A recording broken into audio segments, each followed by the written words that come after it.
इस वीडियो में हम लोग डिस्कस करने वाले हैं जॉर्ज सेफेरिस का लिखा हुआ poem the return of the exile को लेकर के। ये पोएम में बेसिकली वो एक एग्जाइल का बात करते हैं। एग्जाइल यानी ऐसा कोई व्यक्ति जिसको अपना घर से बाहर या तो ज़बरदस्ती निकाल दिया हो या तो कोई काम की वजह से वो अपने घर से काफ़ी दिन दूर रहा हो, उसको कहा जाता है एग्जाइल। अब वो एग्जाइल वापस लौट के आ रहा है कहाँ? अपना होमलैंड में, अपना घर में। तो यहाँ वो अपना घर लौट के आकर के उसको काफ़ी ज़्यादा एक्सपेक्टेशंस उसका फुलफिल नहीं होता। वो जो होमलैंड या जो घर देख कर के गया था वही मेमोरीज का है, और जब आज वो कुछ साल बाद लौट के आ रहा तो देख रहा उसका एक्सपेक्टेशन के हिसाब से कुछ नहीं है। सब चीज़ जैसे वो छोड़ के गया था सब बदल गया है, सब मॉडर्नाइज हो चुका है, सब चीज़ वो ऐसा प्योरिटी उसमें नहीं रहा, डिग्रेडेशन आ चुका है। तो ये चीज़ लेकर के वो काफ़ी ज़्यादा अपना नॉस्टैल्जिया में ट्रैप्ड हो जाता है और डिप्रेस्ड हो जाता है। तो यही फीलिंग्स लेकर के पूरा पोएम लिखा हुआ है। ठीक है, तो इस वीडियो में हम लोग इसका लाइन बाय लाइन एनालिसिस करेंगे और इसको समझेंगे, इसका क्रिटिकल थीम। और जो पूरा वीडियो का पीडीएफ है वो आपको टेलीग्राम चैनल में मिल जाएगा। टेलीग्राम चैनल ज्वाइन करने के लिए लिंक दिया हुआ है मेरे यूट्यूब चैनल का डिस्क्रिप्शन में, वहाँ से आप लोग बढ़िया से ज्वाइन कर ले सकते हो। Okay, so let's start the video. अच्छा, सबसे पहले जॉर्ज सेफेरिस के बारे में एक दो छोटा सा बात जान लेते हैं।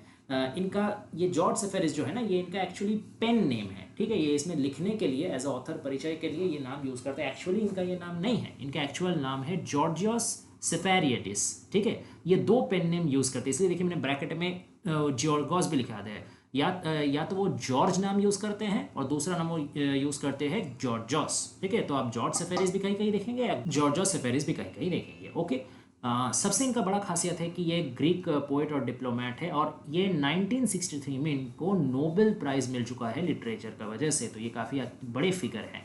ठीक है, अब ये जो poem the return of the exile है ना, इसका साथ इनका ऑटोबायोग्राफिकल एक लिंक इसीलिए जुड़ा हुआ है क्योंकि 1936 से लेकर के 1938 में ये कोरिट्सा में रह चुके हैं। उनमें उनका पोस्टिंग क्या था? Consul of Greece. ठीक है, ये एक हाईली गवर्नमेंट आपका पोस्ट था जिसको हम लोग आज राष्ट्रदूत या विदेश दूत कहते हैं, तो उस किस्म का पोस्टिंग उनका था। तो 2 साल वो अपना होमलैंड, उनका होमलैंड था एथेंस, तो एथेंस छोड़ करके वो 2 साल तक कोरिट्सा में थे।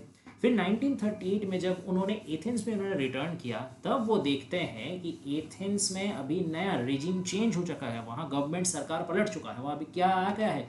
डिक्टेटरशिप आ गया है। इयोनिस मेटाक्सिस नाम का एक डिक्टेटर है, उन्होंने पूरा उनका 1936 से लेकर के 1941 तक ये डिक्टेटरशिप चला था। अब ध्यान दीजिए, जैसे ही वो यहाँ से गए थे, 1936 में पोस्टिंग उनको मिला था कोरिट्सा में, उसका थोड़ा देर बाद ही ये इयोनिस मेटाक्सिस का जो डिक्टेटरशिप रेजिम है वो आ गया था। तो जाहिर सा बात है 2 साल डिक्टेटरशिप चलने के बाद सब चीज़ बदल जाएगा, पहले जैसे फ्री लिबरल कुछ नहीं रहेगा।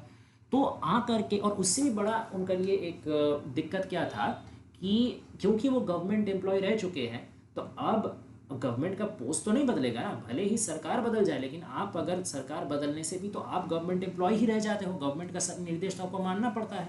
तो अब ये नया जो डिक्टेटर है उन्होंने इनको कहाँ बना दिया था? फॉरेन प्रेस डायरेक्टोरेट, उसमें इनका ड्यूटी लगा दिया था, जो कि डेप्यूटी प्रेस ऑफिस का अंदर आता है। अब इनका इतना ज़्यादा दुविधा हो गया था क्योंकि ये पर्सनल डिक्टेटरशिप का अगेंस्ट में थे, लेकिन प्रोफेशनली ये बाउंड थे सरकार का निर्देश मानने के लिए, चाहे उसमें डिक्टेटर बैठा हो या कोई लिबरल माइंड का।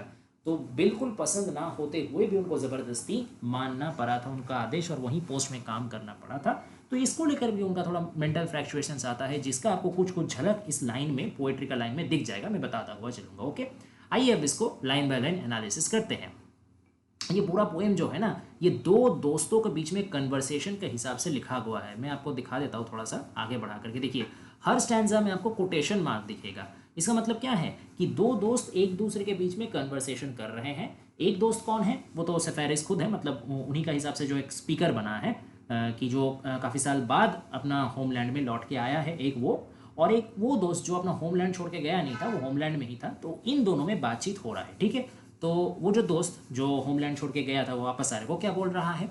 अच्छा, नहीं नहीं, सॉरी, वो नहीं, जो मेन जो होमलैंड में ही रह गया था, यहाँ वाला दोस्त, वो उससे पूछ रहा है लौट के आने वाला से कि मेरे दोस्त क्या ढूंढ रहे हो? My old friend, what are you looking for? After years abroad you have come back with images nourished under foreign skies far from your own country. यानी मेरे पुराने दोस्त क्या ढूंढ रहे हो? किसको ढूंढ रहे हो? बहुत सारा साल तुम अब्रॉड में यानी विदेश में बिताने के बाद आखिरकार तुम लौट आए हो, और तुम्हारे मन में क्या है? Images nourished under foreign skies. Foreign skies यानी जो तुम विदेश में थे वहाँ पे भी तुम अपने मन में होमलैंड का कुछ इमेज रख के गए थे, अपना होमलैंड का कुछ कंसेप्ट, कुछ ड्रीम्स, कुछ एक्सपेक्टेशन रख करके आए हो, उसको नरिश करते गए हो दिन प्रतिदिन, जब तक कि तुम वापस ना लौट के आओ। और आखिरकार आज तुम लौट के आए हो अपने होमलैंड को, जैसे तुम छोड़ के गए थे वैसे ही देखने का प्रत्याशा लेकर के, वही सब इमेजेस, नॉस्टैल्जिया रिच इमेजेस मन में भर्ती करके आए हो। अब यहाँ थोड़ा सा आप इसमें एक चीज़ समझ सकेंगे, देखिए फार फ्रॉम योर ओन कंट्री, क्योंकि तुम ये जो इमेजरी, ये जो सपने, ये जो एक्सपेक्टेशन तुम पाले थे, कहाँ पाले थे? अपना कंट्री से काफ़ी दूर जा करके। तो ये जो दूर वाला कंसेप्ट है ना, यही दिखा देता है कि तुम्हारा एक्सपेक्टेशन और अभी जो रियलिटी है उसमें भी काफ़ी दूरी है। ठीक है, नेक्स्ट। अब वो वाला दोस्त जो रिटर्न एग्जाइल है वो क्या बताता है? I am looking for my old garden, the trees comes to my west and the hills resemble terraces. Yet, as a child, I used to play on the grass under great shadows, and I would run for hours, breathless over the slopes. यानी मैं ढूंढ रहा हूँ मेरा पुराना बगीचा जो मैं छोड़ के गया था।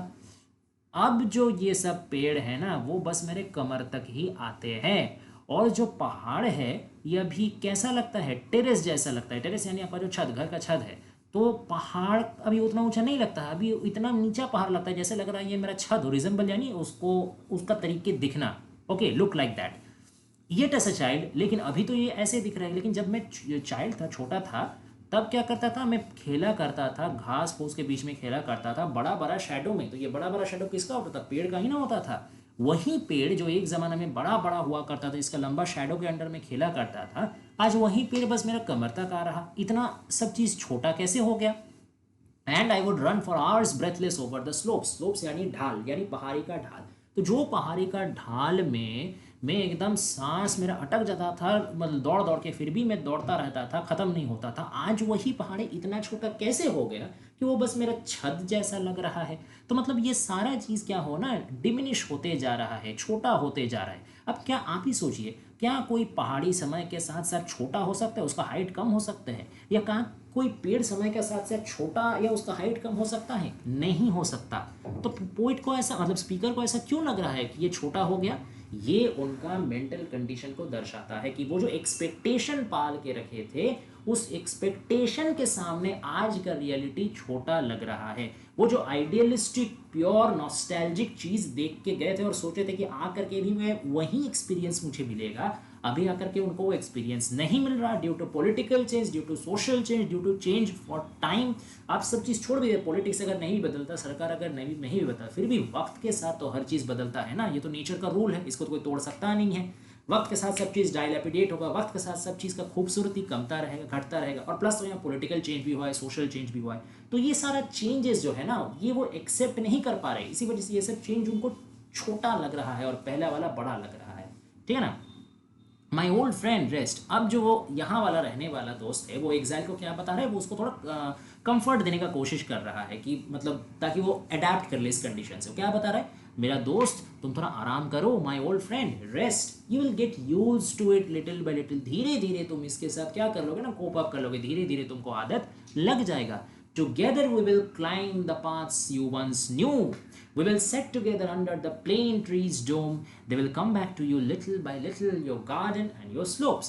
तो हम दोनों क्या करेंगे ना, एक साथ हम लोग चढ़ेंगे वही रास्ते में जो कि एक ज़माने में तुम पहचाना करते थे।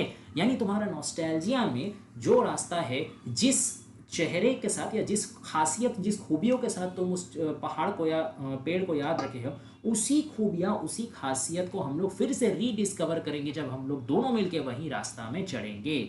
ठीक है? We will set together under the plane trees dome. जो भी नॉर्मल पेड़ थे, ढेर सारे पेड़ एक साथ आ करके उनका जो ब्रांचेस और लीव्स एक साथ मिल जाता है तो एक गम्बूट जैसा हो जाता है, डोम जैसा, छत जैसा क्रिएट हो जाता है। तो वैसे ही घना मिला हुआ पेड़ों के बीच में से हम लोग दोबारा चलेंगे, और वो सब, वो पेड़, वो छत नहीं सॉरी, वो पहाड़ सब धीरे धीरे तुम्हारे पास आएंगे, आहिस्ता आहिस्ता करके। तुम्हारा गार्डन वही पुराना वापस आएगा, तुम्हारा जो ढलान तुमको पसंद था वही पुराना वापस आएगा। अब ये दोस्त क्या कहने का कोशिश कर रहा है? क्या वो ये कहने का कोशिश कर रहा है कि धीरे धीरे उस, मतलब जो पेड़ का हाइट है वो फिर से बढ़ जाएगा? नहीं जी, ये नहीं। वो कहने का कोशिश कर रहा है कि जैसे वो धीरे धीरे यहाँ पे रहेगा ना, तो इस चेंज के साथ वो अडेप्ट कर लेगा खुद को। ये जो परिवर्तन हुआ है, जो वो इस मोमेंट में एक्सेप्ट नहीं कर पा रहा, वो जैसे टाइम जाएगा वो धीरे धीरे इसके साथ भी एडजस्टेड हो जाएगा। Okay, I am looking for, फिर से अब वो एग्जाइल क्या बता रहे हैं, आई am looking for my old house, मैं मेरा पुराना घर ढूंढ रहा हूँ। The tall Windows darkened by EV, जो लंबे लंबे वहां पे खिड़कियां थी जो कि घना हो जाता था ईवी से। ईवी आपका एक टाइप का क्रीपर प्लांट है, ठीक है। तो वो क्रीपर प्लांट वो लंबा खिड़की में चढ़ चढ़ के उसको घना बना देता था, काला बना देता था, ठीक है। I am looking for the ancient column known to the sailors, मैं वही पुराना खिलान को ढूंढ रहा हूँ। खिलान इन द सेंस आपका एक पिलर टाइप का होता है, तो मैं वही पुराना खिलान या पिलर को ढूंढ रहा हूँ जिसको सेलर्स भी जानते थे। अब सेलर्स का जानना मतलब क्या, कि वो काफी दिनों से वही जगह पे है, वो एक फिक्स्ड सिंबल है, वो एक स्टैटिक सिंबल है जिसको काफी दिनों से आदमी जान रहा है विदाउट एनी चेंज, ठीक है। How can I get into this coop, मैं इतना छोटा सा एक जगह में कैसे अट सकता हूँ। यानी कूप यानी होता है जो मुर्गी का दरबार रहता है ना, जहाँ पे ढेर सारा मुर्गी को बिठा दिया जाता है पिंजरा का टाइप में, एक छोटा सा जगह में, ज़्यादा रूम नहीं रहता, उसको कूप कहा जाता है। तो वो अभी एट प्रेजेंट उसका हाउस को वो कूप जैसा लग रहा है। पहले उसका दिमाग में हाउस क्या था, बड़ा बड़ा था, लंबा खिड़कियाँ थी, ठीक है, लेकिन अभी वो छोटा मुर्गी का खांचा जैसा हो गया है। The roof comes to my shoulder, ये जो छत है ना वो मेरा सिर्फ कांधा तक ही आ रहा है। And however far I look, I see men on their knees as though saying their prayers. और जितना भी दूर मैं देख रहा हूँ, हर तरफ मुझे दिख रहा है कि इंसान अपने घुटनों में बैठे हुए हैं, जैसे कि वो लोग कोई प्रेयर कर रहे हो। इसका मतलब क्या है कि ये क्या सिंबलाइज करता है कि आदमी अभी सीधा खड़ा नहीं हो पा रहा, उसका रीढ़ का हड्डी सीधा नहीं रहा। मतलब क्या, उसका फ्रीडम नहीं रहा, उसका लिबर्टी नहीं रहा, उसका इंडिपेंडेंस नहीं रहा, वो घुटनों में आ गया है। मतलब वो दासत्व कर रहा है, वो स्लेवरी में आ गया है। एज दो सेइंग देयर प्रेयर्स, जैसे हम लोग किसी को प्रे करते हैं, जैसे गॉड के पास हम लोग प्रे करते हैं, तो वैसे ही ये अभी डिक्टेटरशिप के पास ये लोग घुटने टेक करके प्रार्थना कर रहे हैं कि हम लोग को जीने दिया जाए, आप जो ऑर्डर देंगे हम लोग वही फॉलो करेंगे, ठीक है। तो ये भी एक पॉलिटिकल कनोटेशन इसके अंदर है। तो ये जो चीज़ है ना, ये उनको रास नहीं आ रहा है। और छत कांधा में ठेक जाने यानी क्या, कि छत का भी जो हाइट है वो गिर गया है, छत का भी एक टाइम में जो सिग्निफिकेंस हुआ करता था, जो इंपॉर्टेंस हुआ करता था, वो गिर गया है। सब चीज़ अभी छोटा होते जा रहा, श्रिंक होते जा रहा। उनका तो मन में अभी भी वही लिबर्टी, वही फ्रीडम, वही वाइडनेस है ना, लेकिन वो अपने आसपास वो फ्रीडम लिबर्टी नहीं देख पा रहे। ना तो वो नेचुरल वर्ल्ड में वो ढूंढ पा रहे, ना तो वो सोशल वर्ल्ड में वो ढूंढ पा रहे, ना तो वो आर्टिफिशियल वर्ल्ड में वो ढूंढ पा रहे, और ना ही वो सोसाइटी में वो ढूंढ पा रहे हैं। क्यों नहीं ढूंढ पा रहे, क्योंकि 4-5 का जो कंडीशन है वो बदल गया है, लेकिन वो नहीं बदले हैं। वो अभी भी 2 साल 3 साल पहले का वही फ्रीडम लेके जी रहे हैं, अपना मन में वहीं बिठा के रखे हैं। तो क्योंकि उनका मन के साथ बाहर का वास्तविकता मेल नहीं खा रहा, मैच नहीं हो रहा, तो उसी की वजह से सब चीज़ उनको छोटा दिखता रहा, श्रिंक होता दिखता रहा। फिर से देखिए, जो यहाँ का दोस्त है वो एग्जाइल को फिर से सांत्वना देने का कोशिश कर रहा है। My old friend don't you hear me, ओ मेरे दोस्त क्या तुम मेरे बात सुन नहीं रहे हो। You will get use to it little by little, बार बार वो बोल रहा है कि धीरे धीरे तुमको इसका आदत पड़ जाएगा। अभी तुम अचानक से ये तुम्हारा हार्ट ब्रेक हुआ है ना, अचानक से तुम्हारा एक्सपेक्टेशन ब्रेक हुआ है, इसलिए तुमको शॉक जैसा लग रहा है, लेकिन धीरे धीरे गेट योर टाइम, ठीक है, टाइम लो, धीरे धीरे आदत पड़ जाएगा। तो ये भी सिखाता है एक तरीके से कि टाइम चाहे कितना भी बदलाव कर दे, आदमी उसको, इंसान उसको हैबिट के साथ साथ हर बदलाव को से वो यूज टू हो ही जाता है। ये भी एक चीज़ है जो बताने का कोशिश कर रहा है, हालांकि क्लियरली बता नहीं रहा। Your house is the one you see and soon friends and relatives will come knocking at the door to welcome you back tenderly. यही तुम्हारा घर है जो तुम देख रहे हो, भले वो तुमको अभी मुर्गी का दरबार जैसा लग रहा हो, भले उसका छत तुम्हारा कांधे में आकर ठेक रहा हो, लेकिन यही तुम्हारा घर है। तुमको ये विश्वास करना पड़ेगा, यू मस्ट बिलीव इट। और जल्दी ही दोस्त आएंगे, तुम्हारे आत्मीय आएंगे, रिलेटिव आएंगे, किथन किन आएंगे, वो लोग क्या करेंगे, आ करके दरवाजे में तुम्हारे नॉक करेंगे तुमको वेलकम करने के लिए। टेंडरली यानी very dearly, with very emotions, with warmth. तो एक चीज़ ये भी वो समझाने का कोशिश कर रहा है कि घर सिर्फ ईंट काट पत्थर का बना हुआ स्ट्रक्चर नहीं होता। घर घर कैसे बनता है, वो बनता है आदमी से, आपका फैमिली मेंबर से, उनका प्यार से, उनका चाहिदापना से। तो वो अभी भी एक है। तो हाँ, टाइम के साथ साथ समय बदला है, सोसाइटी बदला है, ठीक है, पॉलिटिकल सिनेरियो बदला है, सब चीज़ बदला है, लेकिन कम से कम तुम्हारे जो रिलेटिव्स है, तुम्हारे जो फैमिली थे, वो तो अभी भी एक ही है ना, उनका प्यार तो तुम्हारे लिए एक ही है ना। तो कम से कम एक कंफर्ट तो तुम्हारा है, तो उसी को तुम पॉजिटिव मानो, और चार तरफ का जो चेंज हो गया है, जो तुम्हारे हाथ में नहीं है, उस पर फालतू अपना माथा खराब मत करो। Why is your voice so distant. अब देखिए मजा, अब जो ये एग्जाइल थे ये अब और उस दोस्त का, जो दोस्त उसको बार बार रिकंसाइल कर रहा था, उसका आवाज और उसका आ नहीं रहा, फीका हो जा रहा। Why is your voice so distant? अरे दोस्त, तुम्हारा आवाज इतना दूर से आ रहा है, ऐसा क्यों लग रहा, तुम्हारा आवाज फीका क्यों हो रहा? रेज योर हेड लिटिल, थोड़ा तुम अपना सर को उठाओ तो जरा, so that I understand you. ऐसा लग रहा है तुम जैसे सर अपना नीचे करके बिड़बिड़ा के बोल रहे हो, मुझे आवाज आ ही नहीं रहा। सर ऊंचा करो, ऊंचा करके जो बोलना है बोलो, ताकि मुझे समझ में आए। As you speak, you grow gradually smaller as though you were sinking into the ground। बहुत इंपॉर्टेंट लाइन है, इसका दो अलग अलग लेवल में मीनिंग है, समझिएगा। जैसे तुम बोल रहे हो, जैसे जैसे बोलते जा रहे हो, वैसे धीरे धीरे तुम और छोटे होते जा रहे हो, जैसे कि लग रहा है कि तुम ग्राउंड में, जमीन में धंसते चले जा रहे हो। इसका एक मतलब होता है कि डिक्टेटोरियल जो सोसाइटी है उसमें बोलना मना है। जो डिक्टेटर बोलेगा वही तुमको मानना पड़ेगा, वही सच है, वही परम सत्य है, उसके आगे और कुछ हो ही नहीं सकता है, ना तो कभी हुआ है। तो अगर तुम अपना फ्रीडम ऑफ स्पीच यूज किए, तुम अपना ओपिनियन दिए, तो तुम क्या होगे, तुम धीरे धीरे तुमको श्रिंक कर दिया जाएगा, तुमको जमीन में मिला दिया जाएगा, तुम्हारा वजूद को मिटा दिया जाएगा। एक तो हो गया ये नंबर वन। दूसरा, आप ये भी सोच सकते हो कि जैसे जैसे वो बताता जा रहा है, वो किसके बारे बता रहा है, एग्जाइल को, वो प्रेजेंट का बारे बता रहा और प्रेजेंट के साथ अडेप्ट करने के बाद बता रहा। तो ये बात जो है ना, एग्जाइल बाबू को रास नहीं आ रहा। वो चाह रहा है कि मुझे मेरा नॉस्टैल्जिया, जैसे मैं देख के गया था, जैसे मैंने इतना दिन मेरे दिमाग में इमेजिन किया है, वही सेम टू सेम मुझे वापस मिले। अब कहाँ से मिले मुझे देखने का दरकार नहीं है, जहाँ से उस हो सके लेके आओ, ठीक है ना। तो जैसे वो बार बार उसको प्रेजेंट के साथ कंपैटिबल होने बोल रहा है, वैसे वैसे वो खुद को स्पीकर से, एग्जाइल से दूर कर दे रहा है मेंटली। क्योंकि स्पीकर को, आई मीन एग्जाइल को अभी क्या चाहिए, वो उसका मन का सबसे करीब अभी वही होगा जो उसको सब चीज़ पुराना वाला को ही वापस लौटा देगा। लेकिन ये जो स्पीकर है वो क्या कर रहे हैं, उसको वर्तमान हालात को मान लेने के लिए बोल रहा है, इसलिए ये चीज़ उसको रास नहीं आ रहा। वो उससे मेंटली दूर चला जा रहा है, वो उससे इमोशनली दूर होता जा रहा है, वो उससे आइडियोलॉजिकली दूर होता चला जा रहा है, ठीक है। और जमीन के अंदर धंस जाना यानी वो उसको उसका देखने का बाहर चल जा रहा। अब इसमें तो आयरनी ये भी है कि जमीन के अंदर एक्चुअली कौन धंस रहा, क्या वो स्पीकर धंस रहा है जो उसको प्रेजेंट में मतलब कोप अप करने के लिए बोल रहा है, या वो एग्जाइल खुद धंसते हुए जा रहा अपने पास्ट का दलदल में। जमीन का ऊपर जो भी है वो करंट है, वो प्रेजेंट है, उसके साथ कोप अप करने का बजाय वो पास्ट जिसको रिकवर नहीं किया जा सकता उसमें वो बार बार घुसे जा रहा है। तो धस तो एक्चुअली वो रहा है। तो ये थोड़ा सा पैराडॉक्सिकल स्टेटमेंट है, समझने वाला बात है। अब देखिए, अब फिर से जबकि वो फेडिंग आवाज धीरे धीरे फेड होते जा रहा है, लेकिन आखिर में पूरा फेड होने से पहले एक बार फिर वो स्पीकर बोलता है, वो जो दोस्त है वो अपना एग्जाइल को रिमाइंड करता है कि मेरे प्यारे दोस्त, एक मोमेंट के लिए थोड़ा ठहरो, रुको, सोचो तो जरा। My old friend, stop a moment and think. You will get use to it little by little. फिर से वही बता रहा कि तुम धीरे धीरे इससे आदत तुम्हारा लग जाएगा। तुम इतना हड़बड़ी क्यों कर रहे हो, किस चीज का तुम्हारा इतना ताड़ा है? एक मोमेंट तुम रुको तो सही, थोड़ा सोचो तो सही, धीरे धीरे आदत लग जाएगा यार। Your nostalgia has created a non-existent country with laws alien to earth and man। बहुत इंपॉर्टेंट लाइन है, फिर से ध्यान से इसको समझिएगा।